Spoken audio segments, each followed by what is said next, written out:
नमस्कार विद्यार्थी मित्रांनो, स्वागत आहे तुमचं आपल्या स्टडी फोकस या यूट्यूब चॅनलवर।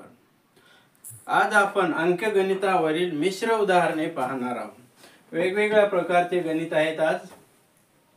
तुम्ही जर चॅनलला नवीन असाल तर चॅनल सबस्क्राइब करा। तर पाहू उदाहरण क्रमांक 1। दोन संख्याचा मसावी दिलेला आहे 6, लसावी 120, एक संख्या 24 तर दुसरी संख्या कोणती? पर्याय आहेत 30, 48, 56 आणि 110। लसावी मसावी पहिली संख्या आणि दुसरी संख्या या चार गोष्टी महत्त्वाच्या आहेत। आपल्याला एक संख्या काढायची आहे, लसावी मसावी आणि एक संख्या दिली असेल तर काढता येते। दोन संख्या आणि मसावी दिला असेल तर लसावी काढता येते आणि याचप्रमाणे कोणती चार पैकी कोणतीही एक संख्या काढू शकतो आपण। तर काय करायचं, एक संख्या काढायची असेल तर लसावी आणि मसावीचा गुणाकार करायचा। लसावी मसावी आणि दोन संख्याचा गुणाकार करायचा। पहिली संख्या आणि दुसरी संख्या। लसावी किती दिलेला आहे 120, मसावी आहे 6, पहिली संख्या म्हणजे एक संख्या 24, दुसरी संख्या आपण x मानू। आलं लक्षात? आता इथं x बरोबर हे 120 गुणिला 6 आणि हे 24 घ्यायचे। 6 1 6, 6 चौक 24, 4 त्रिक 12 आणि हे 0। x बरोबर 30 आला आपलं। x बरोबर किती आलं 30, म्हणजे ए ऑप्शन बरोबर आहे। आलं का लक्षात?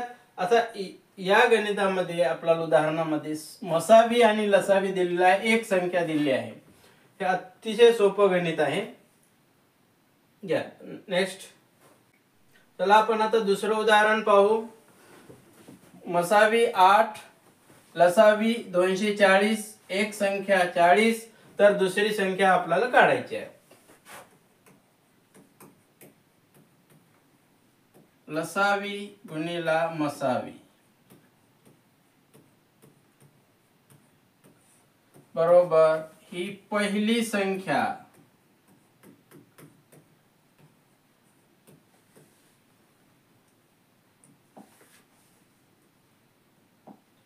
दुसरी संख्या, या दोन संख्याचा काय करायचा आहे गुणाकार। लसावी दिलेला आहे 240, मसावी दिलेला आहे 8, एक संख्या 40, दुसरी संख्या आपण x मानू। 240 हे 8, हे 40 इकडे भागाकारामध्ये घेऊ, हे x।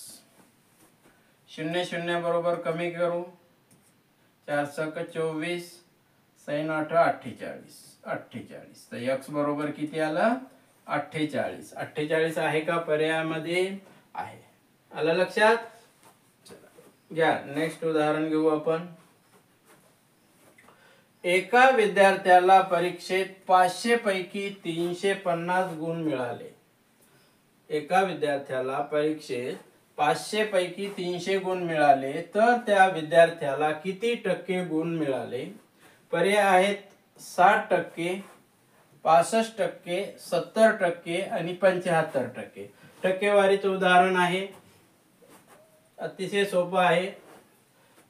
एकूण गुण किती आहे 500, मिळालेले गुण 350, याचे टक्के काढायचे। काय करायचं 500 लिहायचे, मिळालेले गुण लिहायचे 350 आणि हे 100 लिहायचे। 0 0 बरोबर कमी करून घ्या, 5 7 35, हे 0 किती येते 70। 70 उत्तर आहे का? आहे। अतिशय सोपं गणित आहे। नेक्स्ट। एका विद्यार्थ्याला 6 विषयात 486 गुण मिळाले। जर प्रत्येक विषय 100 गुणाचा होता तर त्या विद्यार्थ्याला किती टक्के गुण मिळाले? आपल्याला काय विचारलं, किती टक्के गुण मिळाले आणि विषय किती आहे? या ठिकाणी 6 विषय आहे, एकूण गुण आहेत 486। आता प्रत्येक विषय 100चा आहे म्हणल्यावर एक विषय 100चा आणि विषय आहे 6 म्हणजे एकूण परीक्षा किती मार्काची होती, किती गुणाची होती? 600. मिळालेले गुण आहेत 486. मग 600 पैकी 486 जर मिळाले तर किती टक्के मिळाले? अतिशय सोपं आहे. 600 पैकी 486 तर 100 पैकी किती? 0 बरोबर कमी करून घ्या. 6 sin 8 48 6 1 6 किती आलं? 81. 81 आहे का पहा. 61 64 72 81. पर्याय डी बरोबर आहे. आलं लक्षात? नेक्स्ट प्रश्न क्रमांक उदाहरण क्रमांक 5. सार्थक व तेजस यांच्या वयाची बेरीज किती आहे? 37 वर्ष. तेजस हा सार्थक पेक्षा 5 वर्षांनी लहान आहे. कोण? तेजस लहान आहे. सार्थकचे वय काढा. सार्थकचे वय किती आहे ते काढू. आता लहान मोठं कोण आहे? सार्थक. तेजस लहान आहे. मग सार्थकचे वय आपण किती मानू? x मानू. मग तेजसचं वय किती येते? तेजस किती वर्षांनी लहान आहे? लहान म्हणजे वजा 5. x वजा 5 कोण? x तेजस सार्थकचं वय आणि कमी आहे म्हणजे लहान आहे म्हणजे वजा 5 करायचं. आता त्यांच्या वयाची बेरीज. आता सार्थकचं वय x वर्ष, तेजसचं वय x वजा 5 वर्ष. आता आपल्याला याची बेरीज किती दिलेली आहे? 37 वर्ष. याची बेरीज करून घ्यायची. x अधिक x वजा 5 आणि त्याची बेरीज आहे 37. चला कंस काढून घेऊ. x अधिक x वजा 5 बरोबर 37. हे 2x वजा 5 बरोबर 37. तर 2x बरोबर 37 अधिक 5. 2x बरोबर 37 आणि 5 किती येते? 42. तर x बरोबर 42 हे 2. 2 2 4 2 1 2 21. 21 आहे का पाहून घ्या. ए हे पर्याय बरोबर आहे.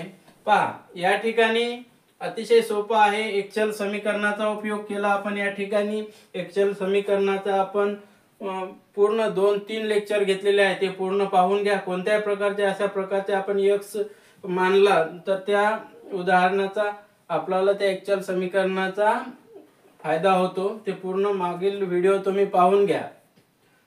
चल घ्या नेक्स्ट उदाहरण. उदाहरण क्रमांक 6. 20 22 आणि 24 ची सरासरी. अतिशय सोपं उदाहरण आहे. या ठिकाणी ह्या दिलेल्या ज्या संख्या 20 22 24 यामध्ये अंतर कितीचं आहे? 2 चं अंतर आहे. 20 आणि 2 22 22 आणि 2 24 म्हणजे 22 हेच आपलं काय उत्तर आहे? या ठिकाणी 22 बी हे उत्तर आहे. आता हे सरासरी वर आधारित प्रश्न आहे म्हणजे सरासरी कशी काढायची आहे ते तुम्हाला सांगतो. असं उदाहरण आलं आणि या संख्येमधील अंतर किती आहे? विषम संख्या दिलेल्या आहेत का समसंख्या दिलेल्या आहे यावरून आपल्याला तिथल्या तिथं समजलं पाहिजे. बिलकुल एका सेकंदामध्ये उत्तर काढू शकता तुम्ही पाहून. तर आता सरासरी कशी काढायची ते पाहू. सरासरी कशी काढायची? ह्या सर्व ज्या संख्या दिलेल्या आहेत त्याची काय करायची? बेरीज. आणि जेवढ्या संख्या दिलेल्या आहेत तेवढ्या संख्येने त्याला काय करायचं? भागायचं. आता किती दिलेले आहे? 20 22 आणि 24. किती संख्या आहे? 3 न भागायचं. 4 आणि 2 6. 2 आणि 2 4 आणि 2 6 हे 3. 3 1 3 3 2 6 3 2 6 किती येते उत्तर? 22. आलं लक्षात? सरासरीचं अतिशय सोपं गणित आहे. उदाहरण समोरचं उदाहरण घेऊ. प्रश्न क्रमांक 7. 5 संख्याची सरासरी 17 आहे. 5 संख्याची सरासरी 17 आहे. त्यापैकी पहिल्या 4 संख्येची सरासरी 16 आहे. तर पाचवी संख्या कोणती? अतिशय सोपं गणित आहे. सरासरी 17 आहे 5 संख्येची, म्हणजे 17 गुणिला 5 करायचं.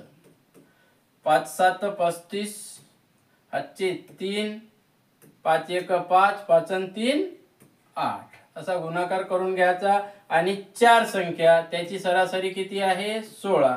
4 न गुणा, 4 सक 24, हातचे 2, 4 1 4 आणि 2 6. याची काय करायची? वजाबाकी. किती येते?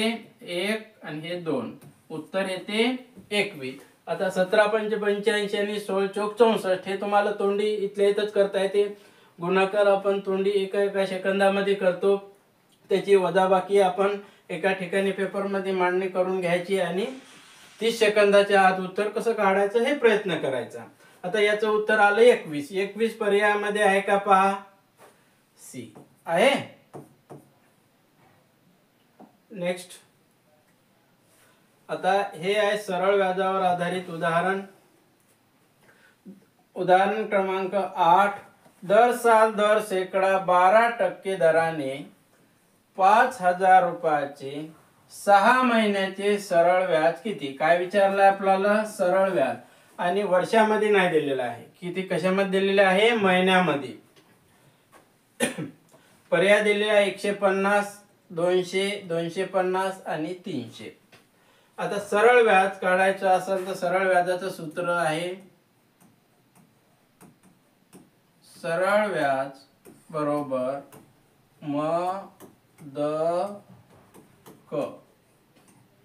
मुद्दल दर छेद 100 आणि मुद्दल. आता या ठिकाणी मुद्दल किती दिलेले आहे? 5,000. हे घेऊन घ्यायचे.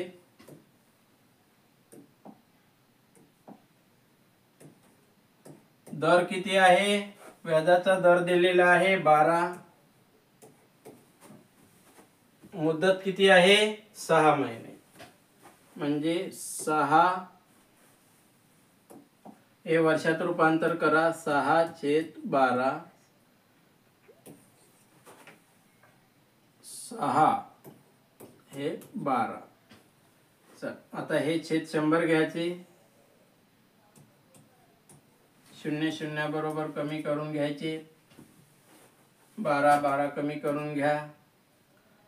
6 0 0 6 5 30. 300 पर्यायामध्ये आहे का? 300 पहा. डी बरोबर आहे. चला नेक्स्ट. समीकरणावर आधारित उदाहरण आहे. उदाहरण क्रमांक 9. काय दिलेलं आहे? 3x अधिक 5y बरोबर 9. 3x अधिक 5y बरोबर 9 आणि 5x अधिक 3y बरोबर 7.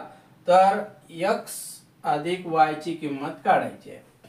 उदाहरणामध्ये पहा, x चा गुणक 3 5, इथं 5, इथं 5, इथं y चा 3. काय करायचं? याची पहिले बेरीज करून घेऊ. बेरीज मध्ये येते का पाहायचं. बेरीज मध्ये नाही आलं तर बेरीज वजाबाकी त्यानंतर आपल्याला सोडवायला लागेल. उदाहरण हे समीकरण लिहून घेऊ आपण. 3x अधिक 5y बरोबर 9. दुसरं समीकरण 5x अधिक 3y बरोबर 7. याची काय करून घेऊ आपण? बेरीज करून घेऊ. 9 आणि 7 16, 5 आणि 3 8 हे y, 3 आणि 5 8 x, 8 1 8 8 1 8 8 2 16. x अधिक y बरोबर 2. 2 पर्याय आहे का पहा? आहे. अतिशय सोपं गणित आहे. आता घ्या नेक्स्ट उदाहरण. उदाहरण क्रमांक 10. 51 ते 100 मध्ये 7 हा अंक किती वेळा येतो? आता आपल्याला माहित आहे 1 ते 100 पर्यंत 7 हा अंक किती वेळा येतो? 20 वेळा येतो. ठीक आहे. आता 7 आहे म्हणजे 71 72 73 हे आपल्याला माहित असायला पाहिजे यामध्ये किती वेळा 7 येते ते. आता आपल्याला विचारलेलं आहे 51 ते 100. आता आता तुम्ही सांगा 51 च्या आधी 50, 1 ते 50 पर्यंतच्या 7 अंक किती वेळा येते? 7, 17, 27, 37 आणि 47. हे 1 ते 50 पर्यंत हे 7 इथं 1 2 3 4 5 5 वेळा आलेला आहे. आणि एकूण 1 ते 100 पर्यंत किती आहे? 20. म्हणजे 20 मधून 5 कमी करून घ्या, किती? 15. 15 आहे का पहा? 15 आहे. म्हणजे 51 ते 100 मध्ये 7 हा अंक 15 वेळा येतो. अतिशय सोपं गणित आहे. हे आपलं उदाहरण शेवटचं आजचं. उद्या आपण मिश्र उदाहरणे पाहू. तुम्हाला जर व्हिडिओ आवडला तर लाईक करा आणि आपल्या अभ्यास करणाऱ्या मित्रांना शेअर करा. धन्यवाद.